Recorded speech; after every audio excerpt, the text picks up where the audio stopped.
Both of my great-grandfathers have been a part of that study. My roots in environmental health come from my great-grandfathers. They were sharecroppers, and then later they were able to own land for their family for generations to come. My ancestors' connection to the land has given me a strong care for our environment and how that environment influences human health. I am a fierce advocate for equitable treatment for all. The ways in which COVID-19 ravaged Black communities showed that we have underlying vulnerabilities when something like a pandemic hits. The path from tragedy to triumph travels along the path of learning.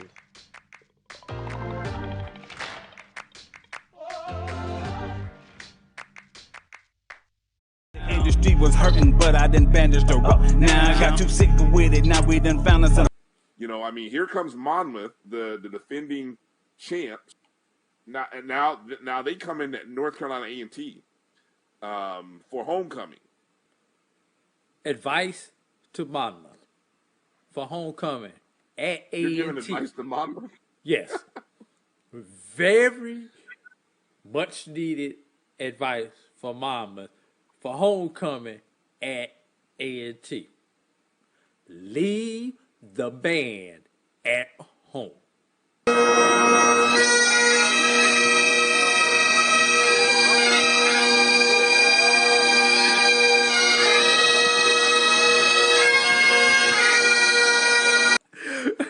But at homecoming,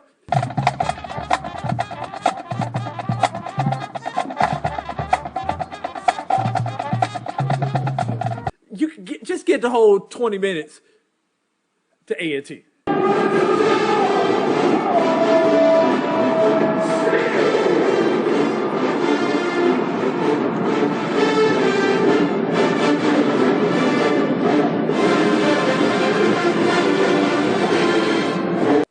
Hey, don't sleep. Monmouth has been practicing neck all summer.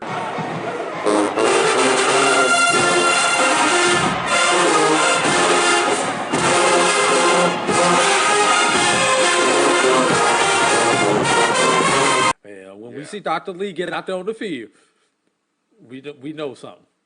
You can find our shows on Facebook at BCSN Sports Rap, YouTube at MyJBN Online, and everywhere you listen to podcasts like Anchor, Spotify, Google, and Apple Podcasts. You can also find the show on the Jericho Broadcast Network's app.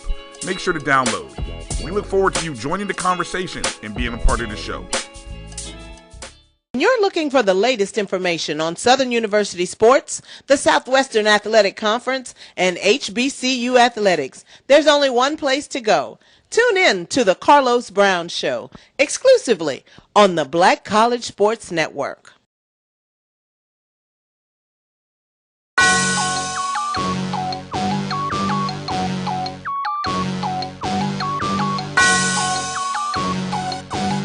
Yeah.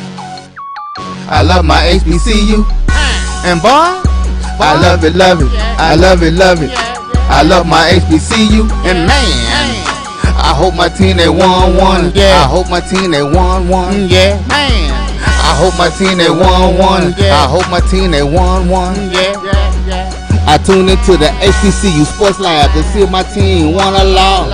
If they lost, I'm quiet as a mouse, but if they won, keep tab. I'ma do the dab, yeah. Dr. Cavil, he know what he be talking about. Mike and Charles, they know what they be talking about. They compress the analytic data with this hip hop. If you know them like I know them, they gon' tell you if your team, if they won or lost, and who the ball. So listen to Professor, yes sir, and pay attention, cause he gon' teach a lesson. Good morning, this is Dr. Cavil inside the HBCU Sports Lab with Mike Washington, Charles Bishop, as well as A.D. Drew. Charles Bishop is still hanging in on assignment. I think he may be celebrating a little bit. I saw him with a cigar. I'm sure he had a bottle of champagne as they were popping in for winning the trophy of the Orange Blossom Classic. You know, he was excited. I saw him beachside. So we'll see if we can wake him up from his slumber and get him on in here. But it's good to see everybody. Obviously got the lab lecture listeners in.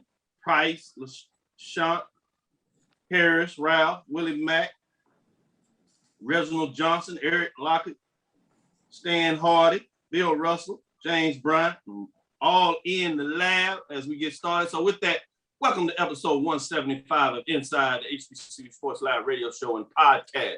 The show that's covering the sporting HBCU dash for all things HBCU sports, from institutions large and small, from the NAIA to the NCAA. We share insights and information on the HBCU sports culture and HBCU athletic aesthetics to facilitate the story of HBCU athletic programs in the business of HBCU sports. I'm your host, Dr. Kenyatta Cavil, along with my co-host, Mike Washington, Charles Bishop.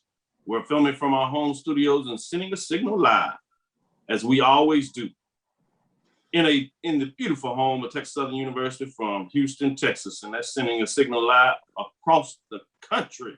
Really, let's say across the world as we do it. I've had emails from people everywhere in the house. See Charles Bishop sneaking in here as he gets ready to go. Let's welcome him in here. He's got his mute on, but he'll be ready in terms of what's going on there. Charles, it sounds like you had a late night. I saw you with your cigar, your victory cigar. We got that appropriate. Then, on our Sunday, we debuted our special segment. We brought in a little bit of champagne for those that win the classic trophies. Classic trophies are important around these parts of the HBCU sports culture. So we thought we'd make sure you celebrate. Unfortunately, Mike had me open one early yesterday morning. This is what's left. This is what's left. As he texted me about the show, but I made sure I left because it's my understanding it's appropriate to make sure that Charles, in terms of Bishop, has a chance to get a little bit of his champagne going. Yeah, we do have AD Drew on here, and I ain't drinking nothing, fellas. he has two teams that he can find a way to get a sip of the champagne, and it didn't work out either way. So the only thing I can drink is a bottle of water today because to take with the aspirin that I need to take, because not one but both my teams took an L on yesterday. Yeah, that's a rough Labor Day. They could at least split it up to let me recover, but no, both of them had to play on Sunday. Wow. So today's episode of Inside the HBCU Sports Lab is sponsored by THC Agency LLC. THC Agency is a company that provides sporting and educational consulting and data analytics. Let's lay out the framework of the show today. The first half, these gentlemen were not with me as they were on assignments, making sure they could get in those Sunday games in a lot of ways, making around circles and taking care of business as they travel the gamut. So we'll do a little review so you can get their perspective on some of those key matchups that we talked about on Sunday. Then the second half of the show, we'll go into those Sunday games that we have not talked about thus far. So just wanted to break that down and get that into with you. So let's get it started. One of the games I really wanted to get into early, let's just jump in here. We have the Texas Southern Prairie View matchup, the Labor Day Classic, Texas style, if you would. You had the number 10 Panthers go on the road and dominate, at least in my opinion, their rival Texas Southern in that Labor Day Classic, 40-17. What are your thoughts on that matchup, Mike? What did you see going on? Well, I was traveling, so I have this new cable program that allows me now to save stuff, and I watch it on both iPads now. So I was watching it, and there was a lot of banter going back and forth, but I thought Juwan Pass had a very great game. He had 354 yards total offense. The running back by committee that Prairie View has, there was a little concerning that they don't have one featured running back, but nevertheless, they had enough offense to really do the job. So hats off. But what really surprised me was, those transfers on the Prairie View side of the defense. They really did a good job of keeping TSU at bay. So very good output. I think Juwan Pass even added 30 yards on the ground along with Lindemann Brooks and Jaden Stewart. So they were running back by committee. You wonder if Prairie View's going to have a featured back, but other than that, a very good showing. Little wobbly passes from if you talk to some of the Prairie View alumni, but nevertheless, he got the job done. His first outings, he and Coach Dooley, they'll work on some of those kinks. Yeah, I think you make some excellent points in terms of really being interesting in terms of what Dwan Pass would do. I mean, he was the question mark at the QB position. We know how those things work. And so when you saw him start early with the fumble, I thought that was fascinating. Especially it was inside the 5. The other question mark was the defense. You really didn't speak of the defense, but I want to see what Charles says, maybe not only in terms of his analysis on Dwan Pass, I'm sure he may have something to say there, but also what he thought about the defensive side of what Prairie View got done. Yeah, I mean, I think when you take a look at the defensive side of Prairie View, those were where the question marks were because of the transfers who had left. But they afforded themselves well in this Labor Day Classic game, and you can't say his name enough, Dwan Pass, in terms of what he was done for Prairie View in this game, this huge Labor Day Classic game. And in some ways, it sets the stage for, expectations for Prairie View moving forward. That offense really looked like it was humming with him at the helm. And, one thing we always say about Eric Dooley, he knows how to put points up on the board. So exactly. And he has a trigger man. He has a trigger man that's really getting it done for the Panthers. So, we've talked about the SWAC West teams, all Southern. But, now the dog fight, Grambling gets this out-of-conference victory. Huge for the SWAC. Gets this out-of-conference victory against Tennessee State. And then got Prairie View. That's offense was really coming against Texas Southern. And, I look for a little bit more from Texas Southern because I thought they had some pieces on the defensive side of the ball that could get after the quarterback. That was a huge win for Prairie View. Yep. Great points made up by all. Let me go back to 80 Drew and see if there's any secondary points. I know he made a couple of them yesterday, but I do want to find out since he had another night to sleep on it and we continue to go over the data and the numbers and stuff like that. Anything else stood out on you that you didn't get to talk about yesterday? Going back to that Labor Day Classic that you guys are talking about. Unfortunately, does not look like Texas Southern is going to be the UAPB of the spring. What I mean by that, UAPB came out of nowhere and was able to dominate the West. It took everybody by surprise. Texas Southern did not look like it was ready to take that and become the new UAPB. Let me go back to you, Mike. This time, let's look at that matchup between the SIAC and the SWAC. State matchup, private, public matchup, Miles at the Division II level, Alabama State at the FCS1 Division I level. What were your thoughts in that matchup? Ultimately, you had the number 3 Miles Golden Bears in the mid-major poll lose a overtime game due to a extra point that was missed, blocked, to Alabama State, who got the victory, needed victory. They were dominating most of the game defensively in a lot of ways. Miles showed up too. Couldn't get quite things going on the offensive side. What did you see in that matchup? Mike? Yes.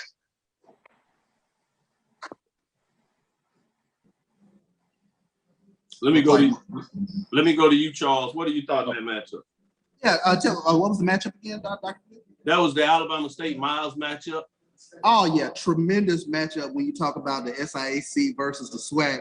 And one of the things that I looked at with this game with Miles and Alabama State, we knew Miles was going to be offensively challenged, but they have an SIAC preseason defensive player of the year in Smiley. And I was a little bit surprised that Alabama State wasn't able to do more things offensively because I was looking for more things from Ezra Gray and Ryan Nettles. Now that they've had, a spring together.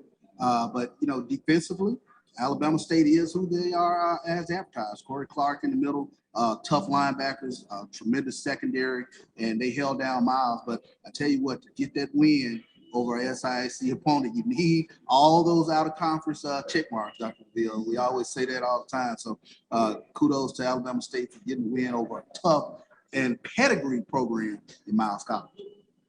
AD Drew is shaking his head, so it sounds like he might have something to say. He wasn't too happy. What are your thoughts? Alabama State is who we thought they were. And most people think they are not good. They are not good. At least at this one data point, as Michael likes to say, we need more data points. At this one data point, they are not good. Open up just like the BAC-SWAC Challenge. Alabama State drove straight down the field, scored that first touchdown. Matter of fact, when they scored that touchdown, I was in the elevator and on my way up to the press box. So I missed that because there was no more action for 3.5 quarters. Alabama State could not get it together. From the turnovers to no one, either team was able to put together a drive with more than 2 first downs in order to put themselves in the position to win.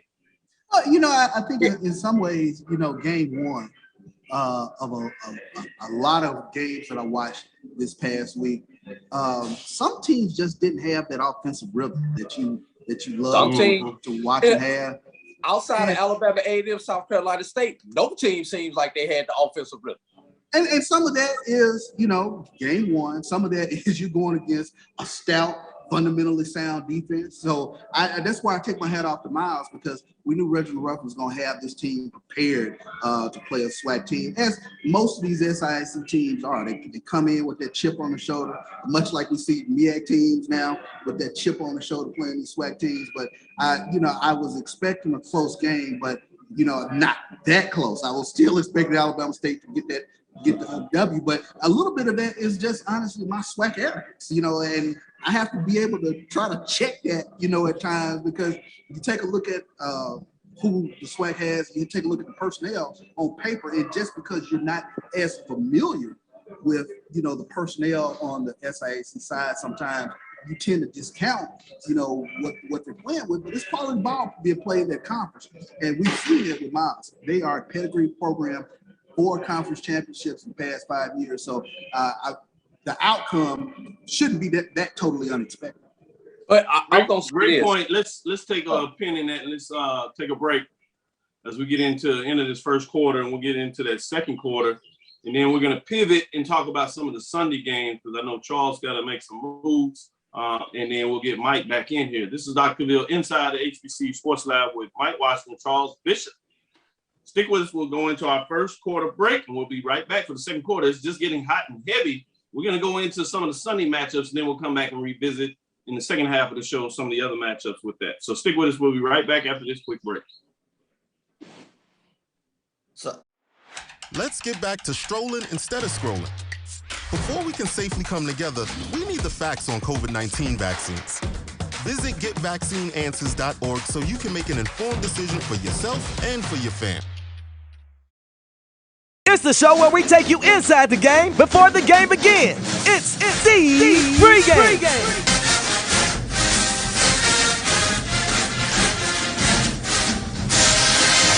With your host, Charles Bishop and Neely. So get ready, because we pregame harder than the other show's party. It's the pregame.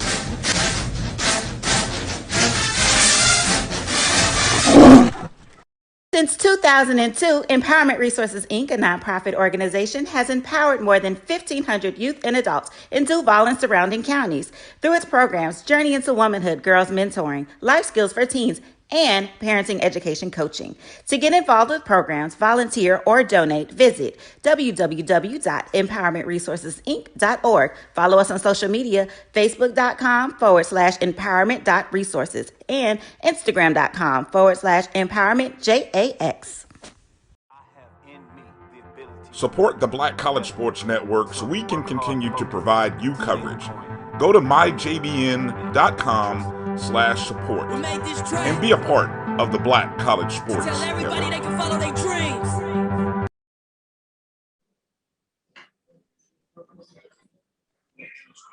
Back. This is Dr. Bill inside the HBCU Sports Lab with Mike Washington, Charles Bishop.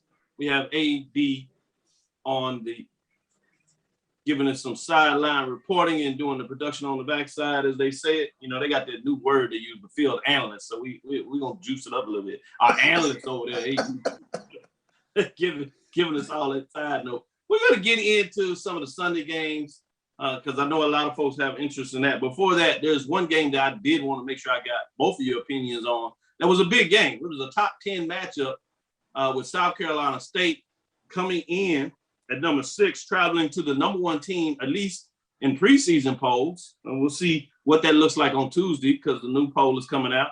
Also, get ready for the HBCU Pro Sports Media, as its poll will be released this week as well after week 0, after they did the preseason poll last week. So that'll be the first one coming back out after week 1, all the action. It'll be fascinating to see what the media, HBCU media, thinks in terms of the poll. And then, you know, I love Dr. Cavil's data points, and Mike just really loves to talk about my poll. Charles, AD Drew actually gets into action sometimes as that analyst as he does, you know, the show analyst, I'm gonna call him, because, you know, he is the hardest working man in the HBCU sports streaming business.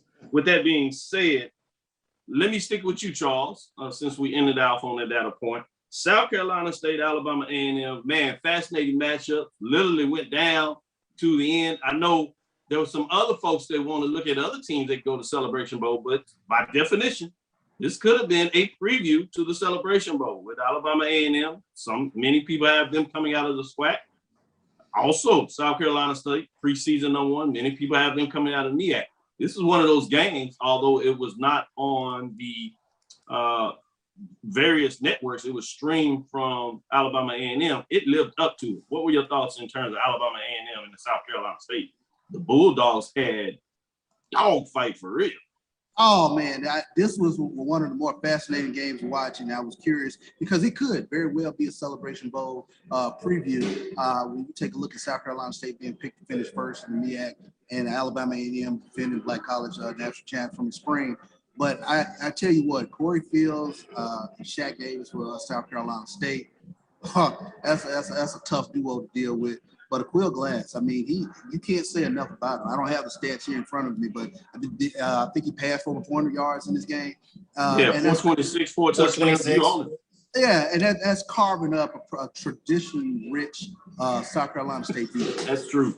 You know, that stood out. And, you know, I was moving around and doing a lot of stuff, of course, in Jackson State yesterday, but I was able to catch a little bit of the game. And after the first 2 series with Alabama A&M and South Carolina State, I called South Carolina State's defense. I said, this is going to be interesting. They're getting after them pretty good. And then I looked up and I saw 3 touchdowns, and I was like, oh, Aqeel slipped in Aqeel mode. So, you know, they found their groove, they found their footing. And, you know, you take a look at Aqeel and his receivers. They've had at least a minimum of 3 years of experience with each other.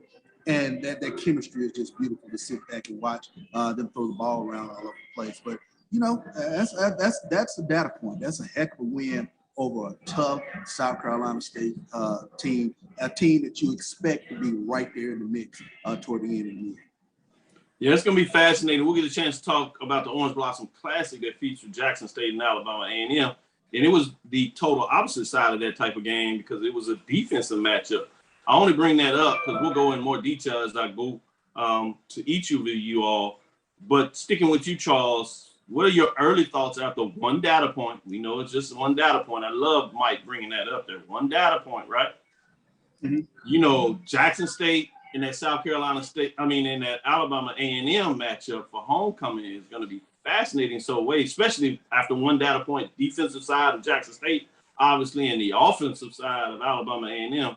It's going to be interesting to see what that looks like. Just kind of wanted to put that chug out there. Any early thoughts on that, Charles? Yeah, I mean, that game had a very interesting ebb and flow to it. And I was talking a little bit earlier about the nuances of watching a football game and trying to watch offenses get into some sort of tempo. And you just take your hat off to both defenses yesterday because they were flying around all over the place and they were sticking yesterday. I think Shiloh Sanders had some ooh-ah moments yesterday. You also had Marquise Bell. He had some ooh-ah moments yesterday. Just watching the safeties fly around from hash to hash and coming up and filling in on the run.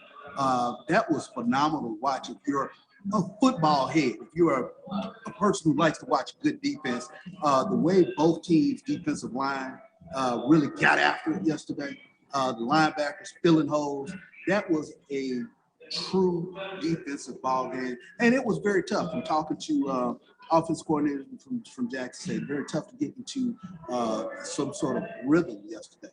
And when I think both teams found some rhythm, you take your hat off again to the defense. A turnover from Shakur Sanders.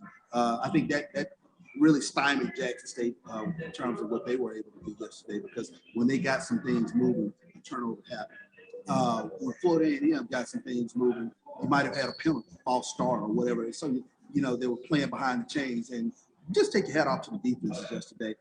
They made each offense earn everything they got. And it was just a true struggle to get some sort of flow to that game. I love some of the points you're making there. I want to go to Mike first. Alabama A&M, South Carolina State, the top 10 matchup. And then we can go to the second top 10 matchup with Jackson State. Let me know your thoughts on Alabama A&M, South Carolina State.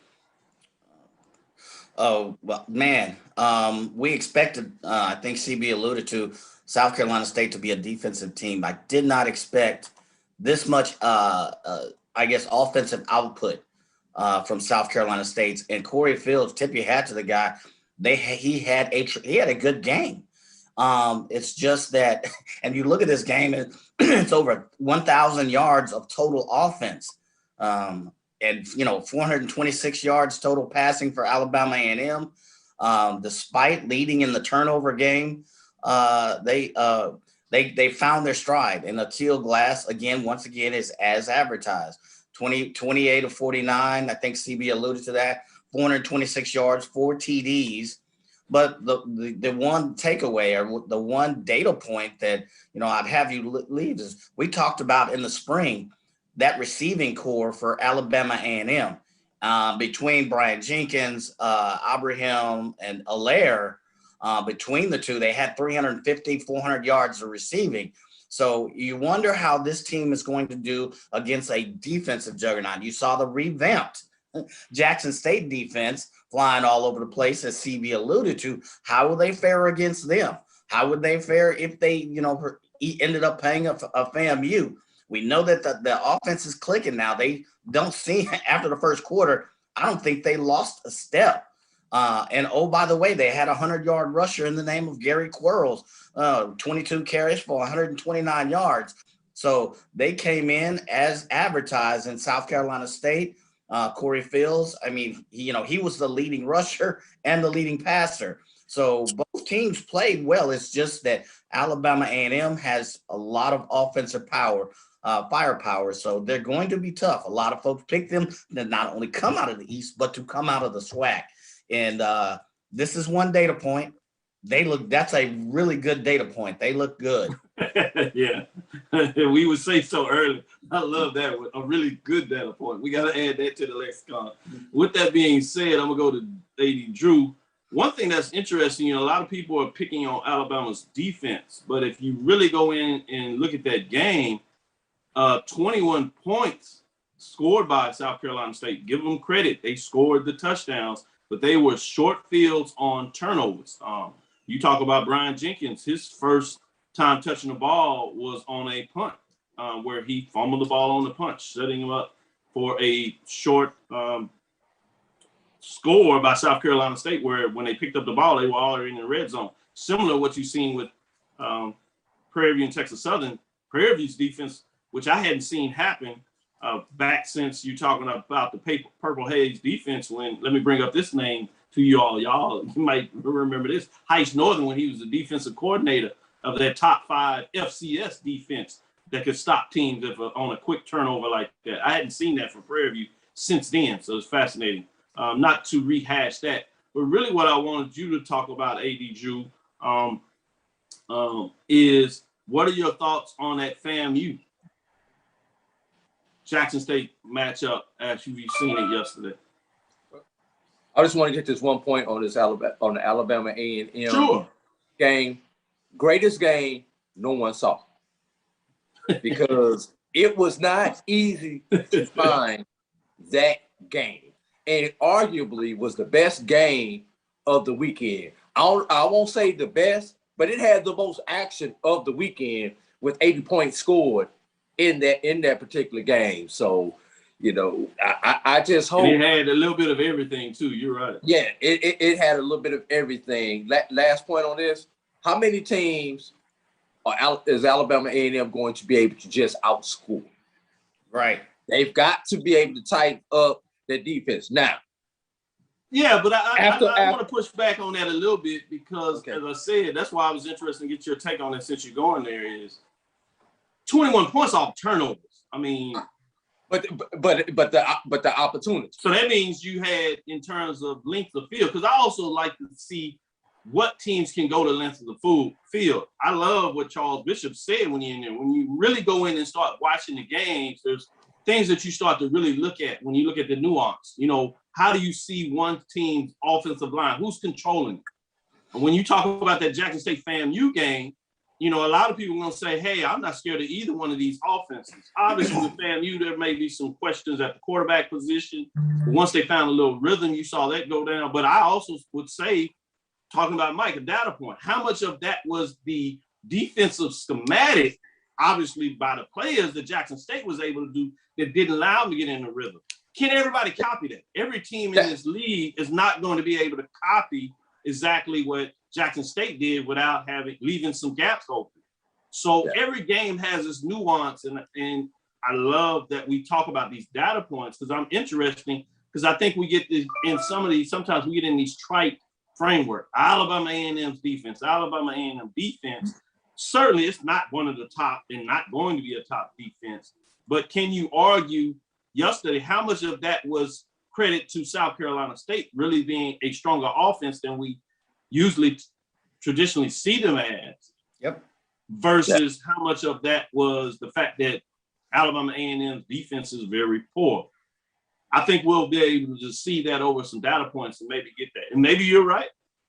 Maybe it was different. It'll be fascinating to see. But with that, as we start to get in this second half, I know we got to go. I did want you to finish up and really give some insight on that FAMU Jackson State game. I only had a chance to watch the first half of the game on my iPad before I had to go prepare for the radio broadcast for the Tuskegee Fort Valley State game. I will say this for you. It stuck the script. So if you saw the first half, you saw basically the first. Yeah, and I haven't had time to go back and watch the rest of the game. But FAMU, could I figure it out on offense what the heck Jackson State was doing to them from a defensive standpoint. They from one of the, they had some exotic blitzes and different things that they ran at the FAMU quarterbacks and were able to confuse the heck out of them. Now, I was gonna say the starter Rashawn McKay was thinking and dunking. Yep. Like Coach Simmons said, he has the arm strength. And I'm having a moment because I got too many names in my head. Help me out with the second quarterback, Charles, who came in for FAMU. Maratovic. Junior Maratovic had the arm talent and was able to do a few things, but still could not get that final punch that he needed because of the Jackson State defense. Now, we want to find out how good Aqeel Glass would be at the next level.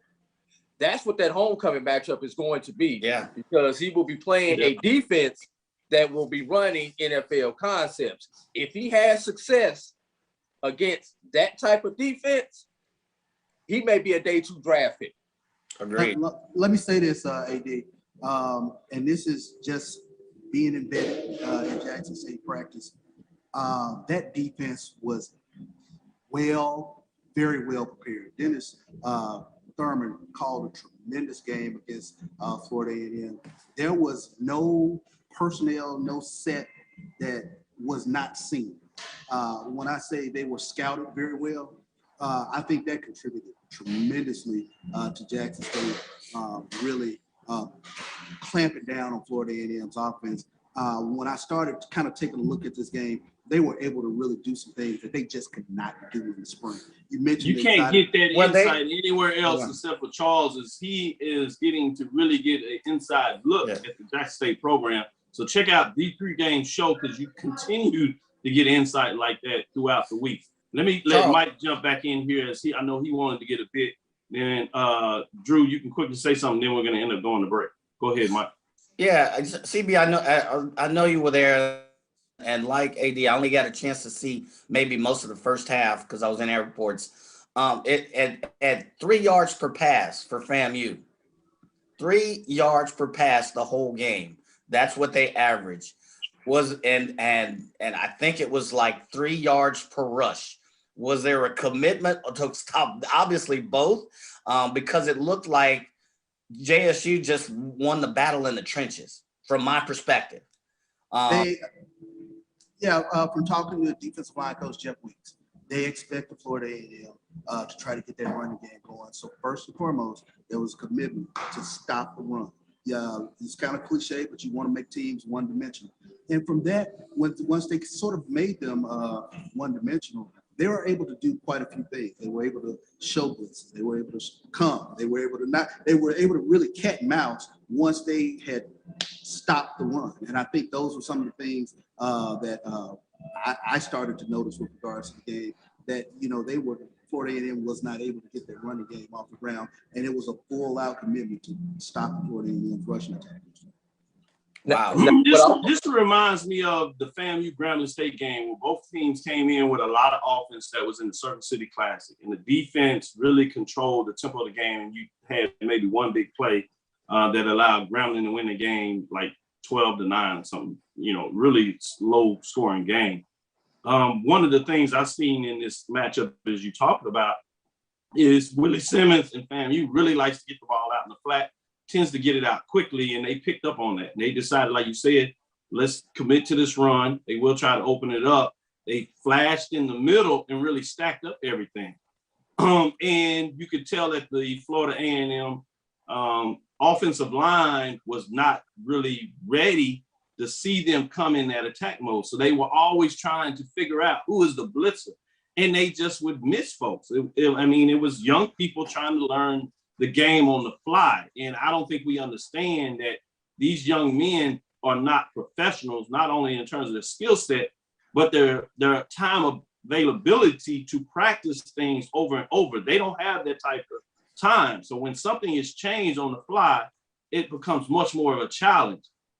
And so they were prepared to try to go maybe a little deeper. And then when they got them behind the chains, and you need to have a, 5, 6, 7 step drop to allow a receiver to run a route to get to the chains.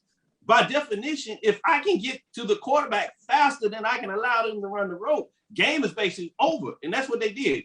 We'll take our chances. Every once in a while, FAMU would make a play. But in terms of traveling the length of field, that is a challenge to get done. And that's what I saw in that matchup. I know, AD Drew, you wanted to get something in. Please quickly get it in so we take this one. My quick thought is going to be, Jackson State had 4 months to prepare for FAMU.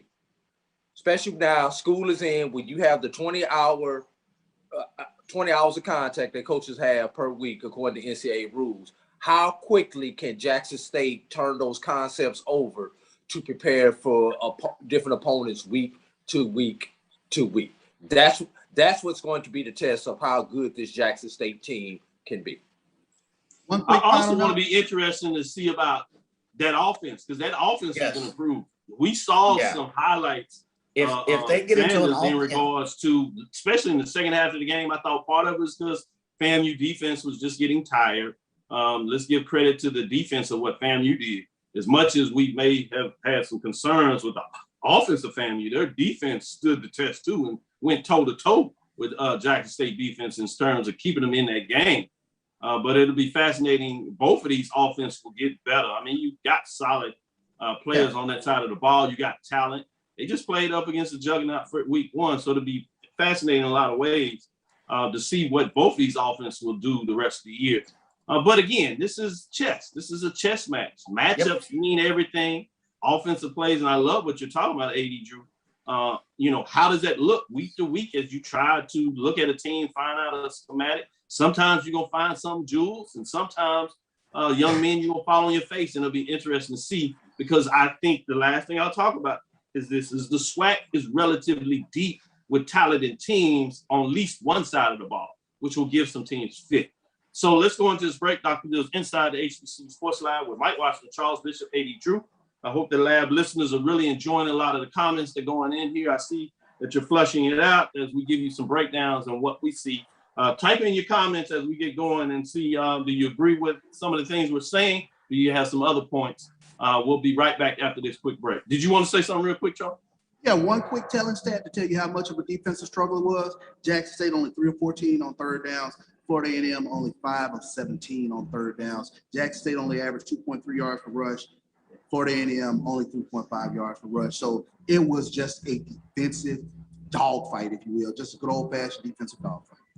No doubt about it. Great analogy. And I saw some of the stuff where you were going back in a lot of your comments. Your interview with the legendary quarterback at Jackson State University with FAMU went up there in that 1978 semifinals, which many people thought was the de facto championship game of the first 1AA championship. Now the FCS is what they call it.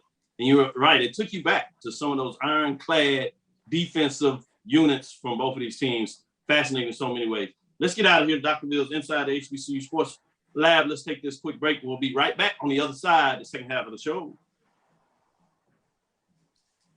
Thank you guys for what you do for HBCU athletics. This is a fantastic avenue for all of us. This is our ESPN, so we love what you guys do. Brian, AD, Roy, all you guys at BCSN. We really appreciate what it is that you guys do for us.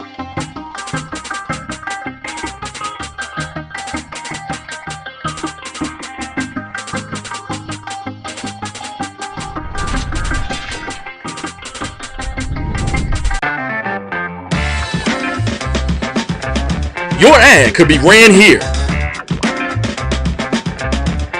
MyJBN.com/support. MyJBN.com/support for more information. Can I get the now bar, please? $1. Have a good one. Got it. Hey, what's going on? Hey. Let me get a now bar. Sure. $1. Appreciate you. Got it.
This is Dr. Bill inside the HBCU Sports Lab with Mike Washington, Charles Bishop. Charles Bishop had to get on assignment. He's checkout time.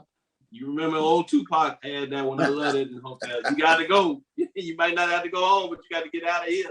Yeah, they got to get prepared to catch that flight and get back to the real life as he was out there with his foots in the sand. Yeah, he was doing a little work. But if you know anything about Charles Bishop, he knows how to have some fun too, especially after they find a way to get a victory. Yeah, you know he's doing his thing. With that being said, let me jump back in here. I want to get into this nightcapper, if you would, which was the Fort Valley State Wildcats and Tuskegee Golden Tigers. Fort Valley Wildcats finally got the victory over Tuskegee because they own them last. But you talking about doing it in style.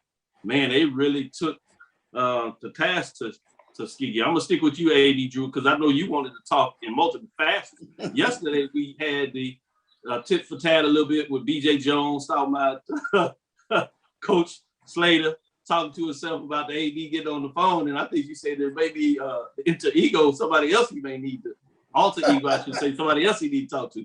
What you got? I think there needs to be there's going to be a roundtable discussion. It may be today on the holiday. We got to be today to figure this out between Willie Slater, the quarterback coach, Willie Slater, the offensive coordinator, Willie Slater, the head coach, and Willie Slater, the athletic director, are going to have a roundtable today. And each one of them is going to say, hey, you guys can help me out here because you're not making me look good. And this is the conversation that the alumni that I was talking to as I was leaving the stadium was saying.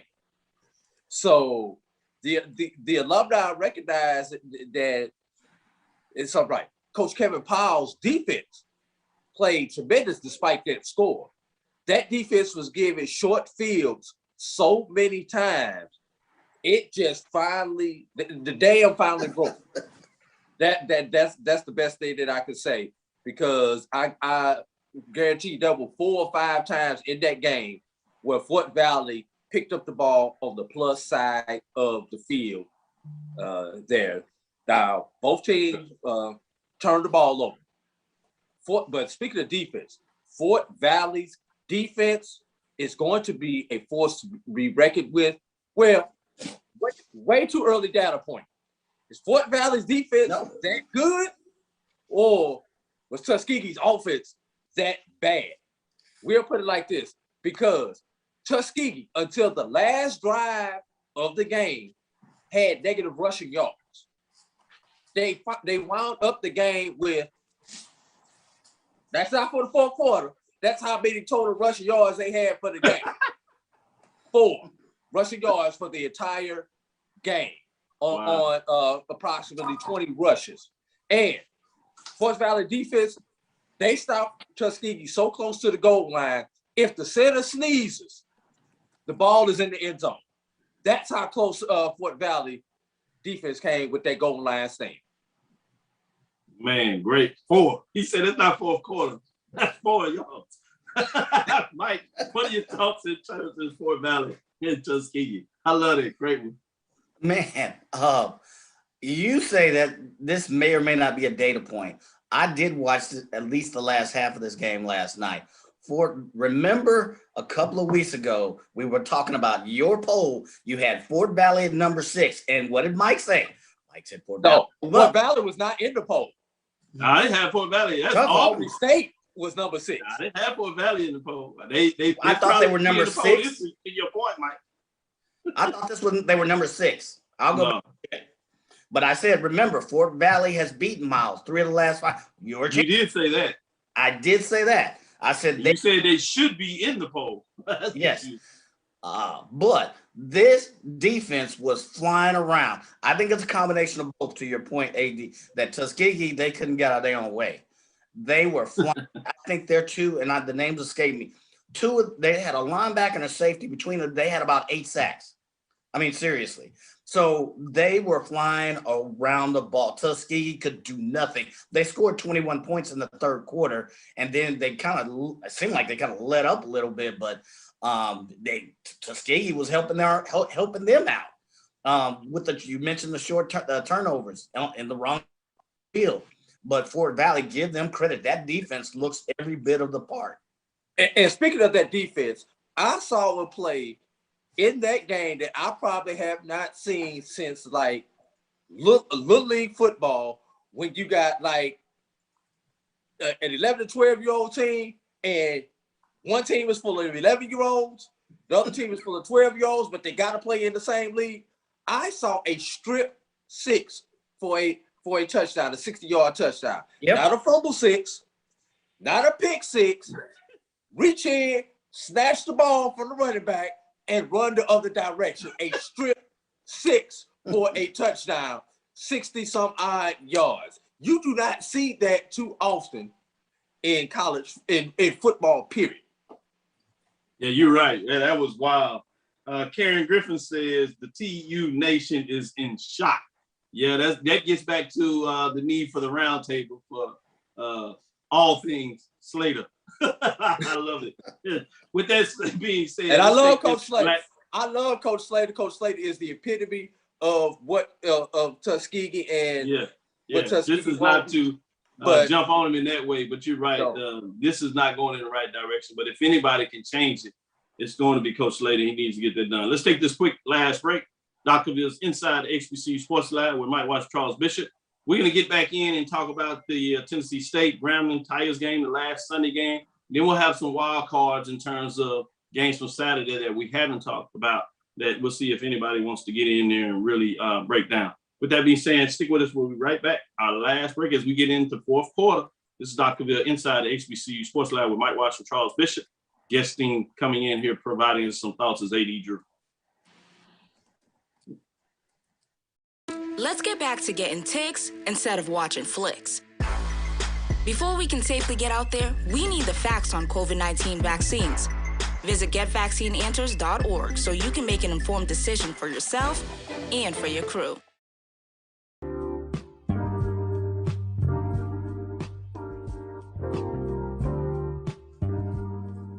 This is the BCSN Pod Zone, your place for the news, views, and conversations about all things related to HBCU athletics. Hear the BCSN Sports Wrap, Dr. Cavill's Inside the HBCU Sports Lab, Knights of the Round Table, the pregame show, the Carlos Brown Show, the ONG Strike Zone, and more in one place. We are changing the way you consume HBCU sports, one broadcast at a time.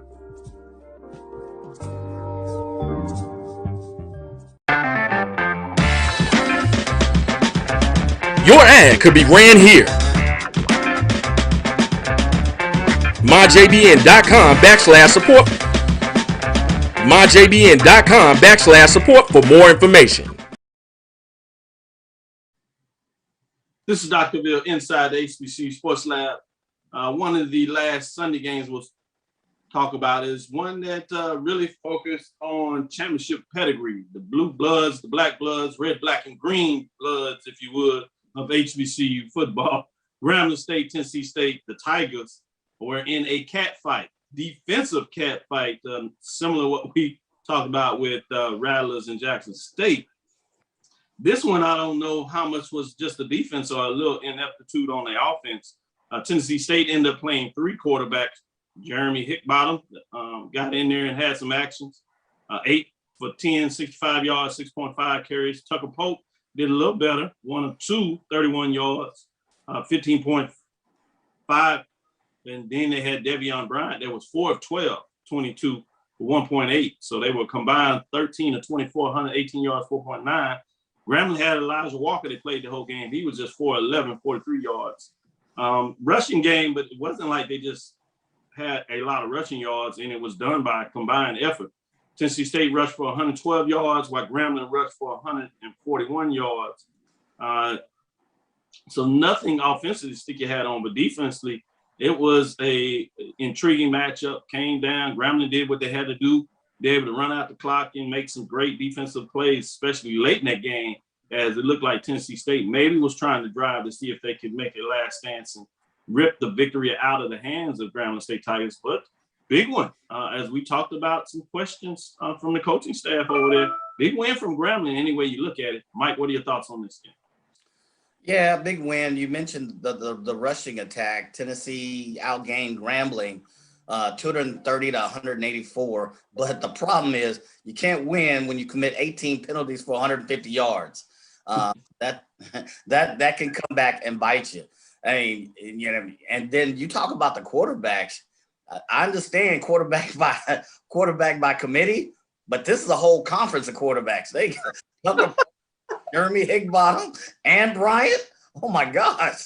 So you wonder what going forward from a consistency. Who's going to get the nod? Is it going to be Hickbottom or is it not? So but that one data point of the 150 yards and penalties. That's a key stat.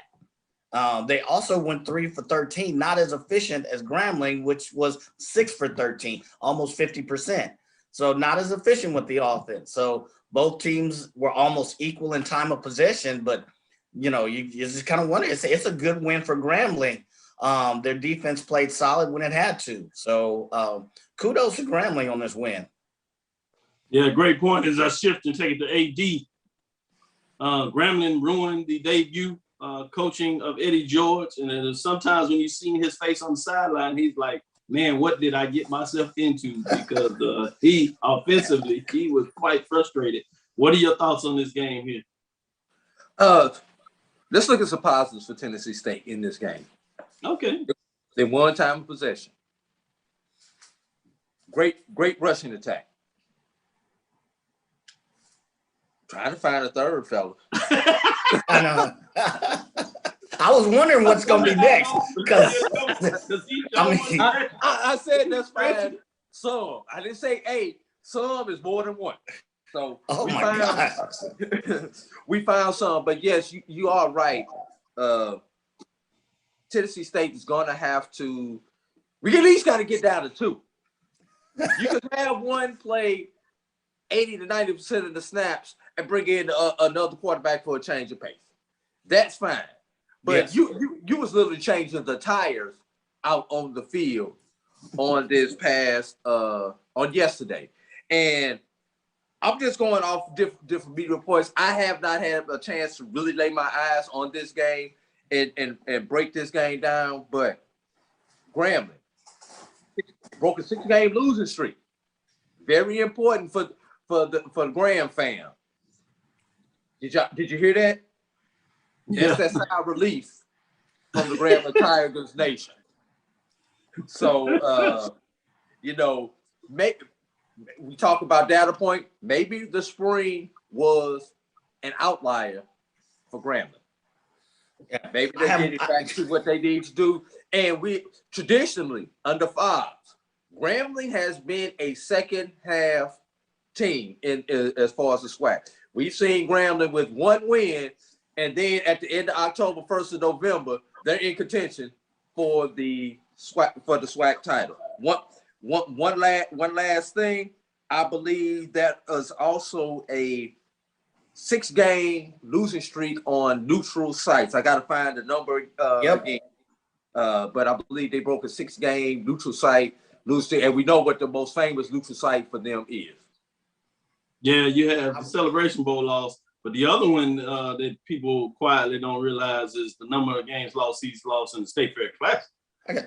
Which is a number of those, probably about 3 of those 6 in the State Fair Classic. I have one more point with that one.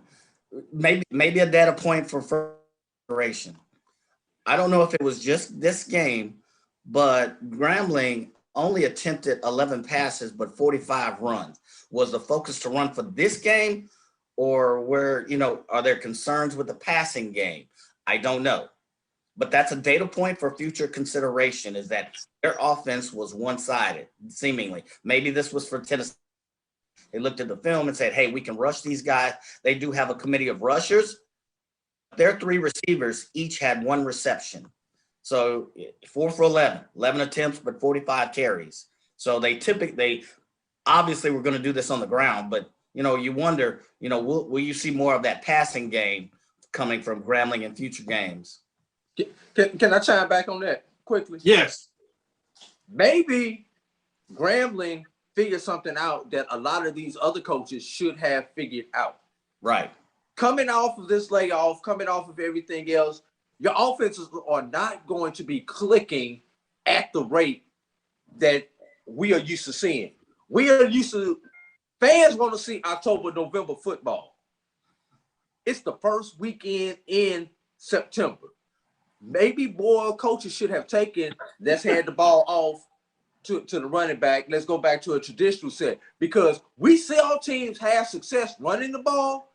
And as soon as you pop off 3-4 consecutive runs in a row, they go back to dinking and dunking and trying to throw the ball. And the time is off. Yeah. So credit to Grambling for realizing it and actually staying with the script. Yeah. Let me get these comments out here. I just wonder says, AD for Grambling to be better second half team I am watching now, it needs to get a whole lot better. Bill Russell said, well, I take a Tennessee State team I saw yesterday than the one by Rod Reed Tennessee State team I saw in 2019. Eddie George will have the Tigers winning soon. It'll be interesting to see just how soon that is. I'm not sure. Richard Burton says, just win, baby. I like that one. That's true. At the end of the day, that win-loss column is extremely important. He said Mike is like, nah, not so fast. With that, before we go to a close, I did want to get in there and send some love. There was a team that just cannot get the love, that did exactly what they were supposed to. And that's one of the reasons probably why we're not talking about it.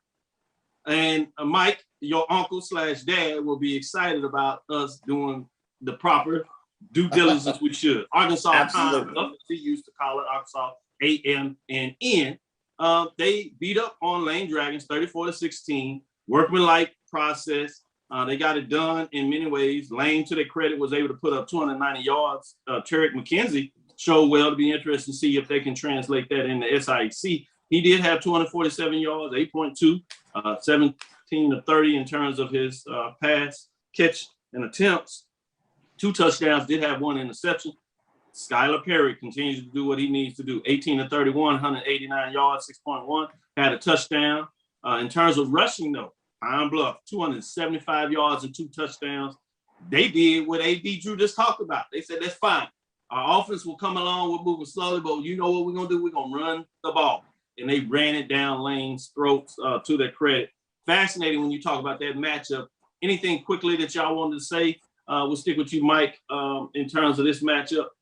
Yeah, Big Earl Jackson.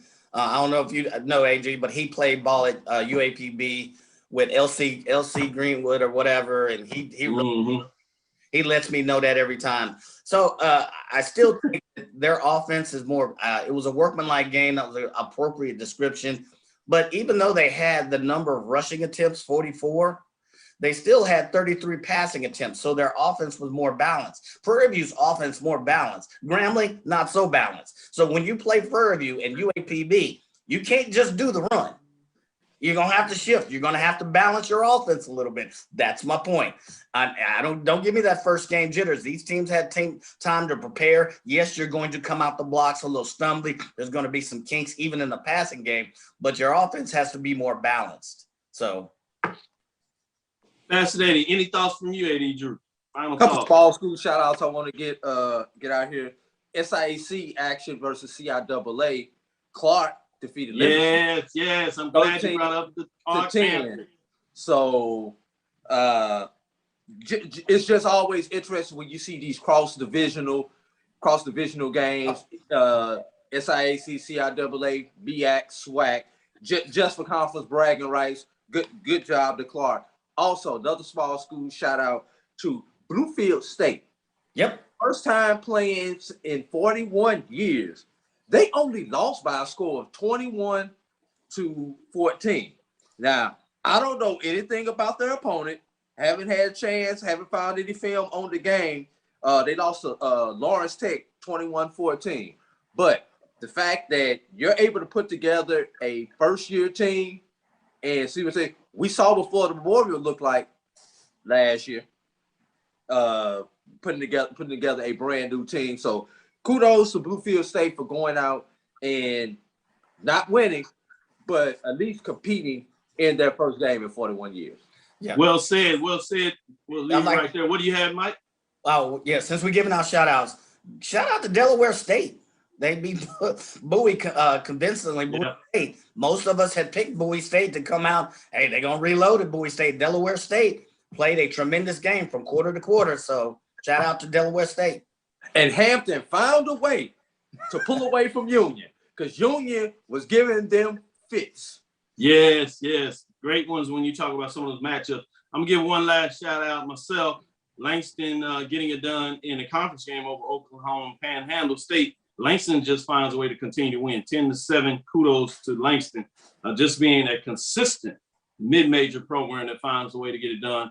They're out there towards the West, and so they don't always get all the love they should, especially being in the NIA. But we're going to make sure that we give them the appropriate love they get because they're playing some tremendous football consistently over the years. With that, that'll do it for us today. Hope you enjoyed our Monday special edition on this Labor Day weekend to give you some insight of what took place over the weekend, particularly those Sunday matchups. This is the crew, Dr. Cavill's Inside the HBCU Sports Lab. So thank you for listening to Inside the HBCU Sports Lab. Make sure you share our podcast with your friends and colleagues. I am Dr. Kenyatta Cavil, the Dean of HBCU Sports, from inside the lab in the College of HBCU Sports with Mike Watson and Charles Bishop. With our guests, as we just brought in some framework, special guest is A.D. Drew. He brings it like none other. We hope you enjoyed the interview as we just get it done in so many different ways. Again, we want to thank you for listening to Dr. Cavill's Inside the HBCU Sports Lab with Mike Watson and Charles Bishop. You know, get to us every Tuesday and Thursday. So we'll be right back here tomorrow at 6 o'clock Central Standard Time, as well as Thursday, then back to our regular lineup on Sundays at 9 o'clock a.m. We look forward to next week as we discuss the latest in the lab. Look out for the polls that'll be coming out. Look out for the polls. Debut tomorrow's Thursday show. And I'm going to sneak in another update on the poll on Thursday. Then we have the poll coming out from HBCU Pro Sports. AD, when is that poll coming out?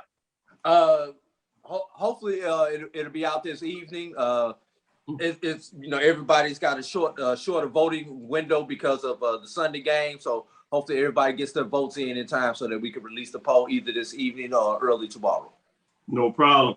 Great point. Follow me, Dr. Kenyatta Cavil, on Twitter, Facebook, and Instagram. That's DrKenyattacavil. That's Dr. Kenyatta Cavil.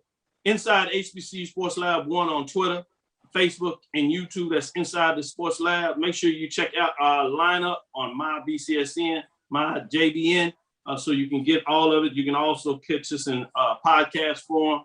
That's Dr. Cavil Inside, Carlos Brown, Knights of the Round Table, Brian AD of Sports Rap, ONG, BJ Jones. So many different shows that you can catch up with weekly. Check this out in terms of what you can find up and down the lineup. Just go to my JBN, my BCSN, and you'll find a couple of more out there that are coming soon and that they added. Now I might have jumped over one or two, but want to make sure that you find out. That's what we got for you. Remember ONG as well. Dream big and continue to move forward. We will talk with you soon. AD. Of course. Mike. Lecture. Dismiss. Finally got it right. Look at him.